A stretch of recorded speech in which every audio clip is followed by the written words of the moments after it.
Последние 3 недели у нас резко повысилась обращаемость детей. Больных очень много. В общественные места, игровые залы, где общественные места, какие-то мероприятия посещать нельзя.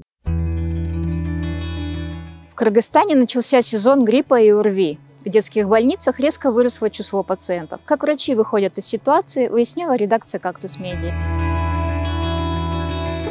Осенний период, резкое похолодание, оно сказывается детям. Последние 3 недели у нас резко повысилась обращаемость детей, болеющих детей в нашу больницу. Сами, как видите, утреннее время чуть меньше, ближе к обеду и ближе к вечеру у нас очень много пациентов. Сезон гриппа, ОРВИ, да, больных очень много, которые приходят, не идут в поликлинику, идут сразу к нам. И очень много больных, которых осложняется пневмонией и сразу идут на госпитализацию. Помощи здесь никому не отказывают, но все же медики просят родителей с детьми, у которых заболевание протекает в легкой форме, обращаться в ЦСМ по месту жительства. Это разгрузит больницу, которую перевели на усиленный режим работы. Министерство здравоохранения, сам министр здравоохранения Алым Кадыр Сабитдинович под его контролем. Сейчас для усиления нам дали дополнительных врачей с поликлиники к нам. В данный момент на приеме мы работаем 10 педиатров, плюс общей сложности 15 педиатров работает.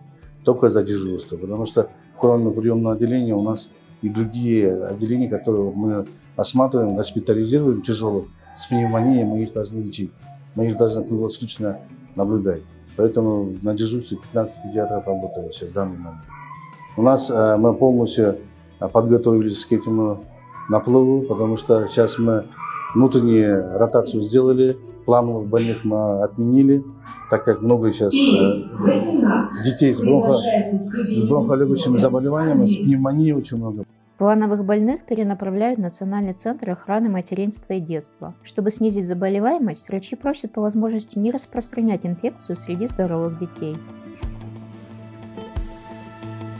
Хотел обратиться к нашим жителям города Бишкек и вообще республики, что в такой период, когда первоначальные признаки у детей, кашель, субфебрильная температура, 37-38, желательно детей в садик нельзя отправлять, в школу нельзя отправлять.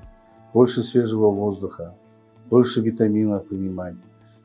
И самое главное, в общественные места, игровые залы, где общественные места, какие-то мероприятия посещать нельзя. Потому что, учитывая то, что ребенок начинает в начале заболеваний, они спокойно передают другим детям.